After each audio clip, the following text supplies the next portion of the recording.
दाहिने हाथ को जोर लगाने वाले मुश्किल या कठिन कामों के लिए रखा गया था। बाएं हाथ को कोमल सौम्य कार्यों के लिए रखा गया था।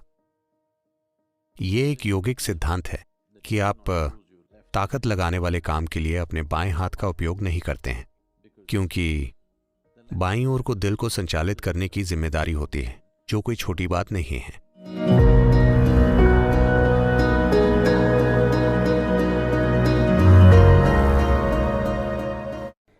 सद्गुरु, मैंने देखा है कि भारत में बाएं हाथ के खिलाफ एक तरह का पूर्वाग्रह है। ऐसा लगता है कि इसे एक तरह से हीन माना जाता है और इसके इस्तेमाल को दबाया जाता है। मैं जानना चाहूंगी कि इसका मूल कारण क्या है, और इसके अलावा मुझे पता है कि बायां हाथ मस्तिष्क के दाएं हिस्से से जुड़ा है, जो समग्र सोच और सहज ज्ञान और इस तरह की गतिविधि के लिए जिम्मेदार है।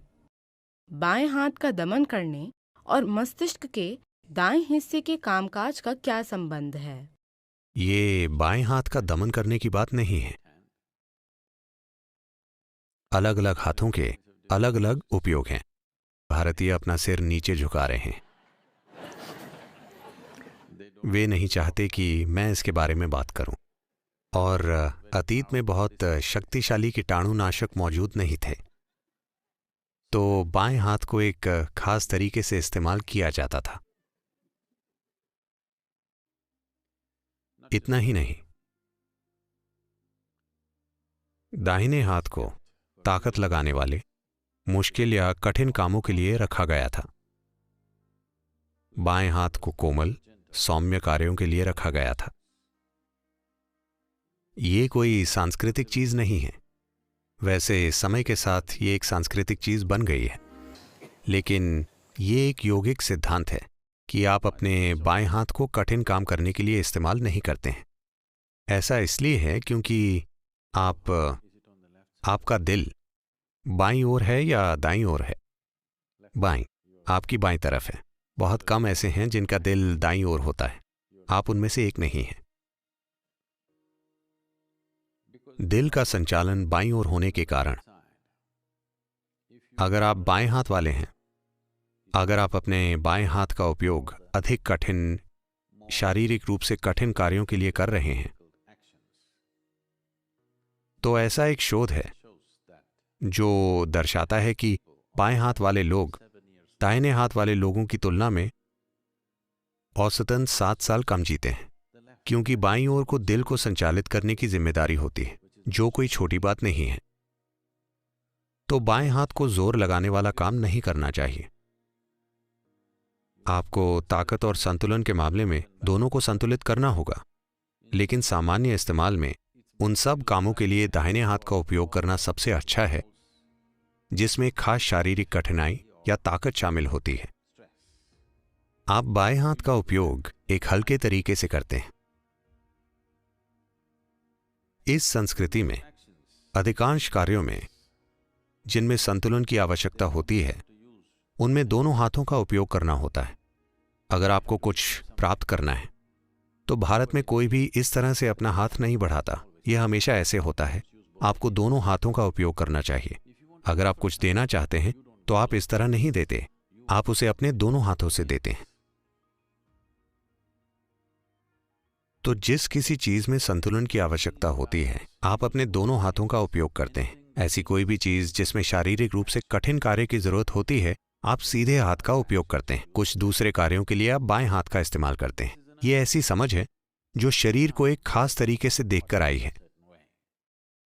अगर आप अपने बाएं हाथ का उपयोग करते हैं, तो आपका बायां या दाहिना मस्तिष्क सक्रिय नहीं होता। नहीं, ये वैसे काम नहीं करता, वरना सभी बाएं हाथ वालों का मस्तिष्क अपने उफान पर होता। जरूरी नहीं कि वैसा हो। ऊर्जा की दृष्टि से अगर आपका बायां हिस्सा अधिक सक्रिय है, तो संभव है कि आपके मस्तिष्क का सहज ज्ञान आयाम सक्रिय हो जाए। ऐसा नहीं कि यह असंभव है, हम जानते हैं, और हमारे पास बाईं ओर के लिए बहुत सारी साधनाएं हैं।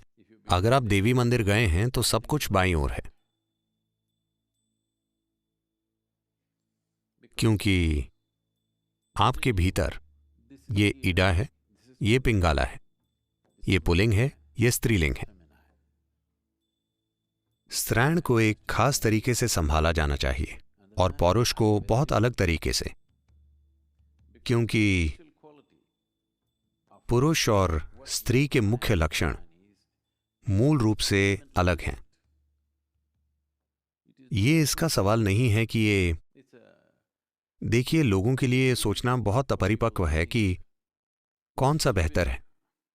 एक अपरिपक्व मन ही ये सोच सकता है कि कौन सा श्रेष्ठ है। ये श्रेष्ठता का सवाल नहीं है, ये एक अंतर है। अगर आप अंतर को नहीं पहचानते तो आप जीवन के प्रति संवेदनशील नहीं होंगे। अगर आप हर चीज को बराबर करने की कोशिश करते हैं तो जीवन के बारे में पूरी संवेदनशीलता चली जाएगी। आपको अंतर को पहचानना होगा, लेकिन जरूरी नहीं है ये अंतर एक भेदभाव की प्रक्रिया का रूप ले ले। अंतर अंतर होते हैं, इनकी प्रकृति भेदभाव की नहीं है। अभी पुरुषों को इस कुंड में जाने की अनुमति नहीं है, यह भेदभाव है, ये बस एक अंतर है।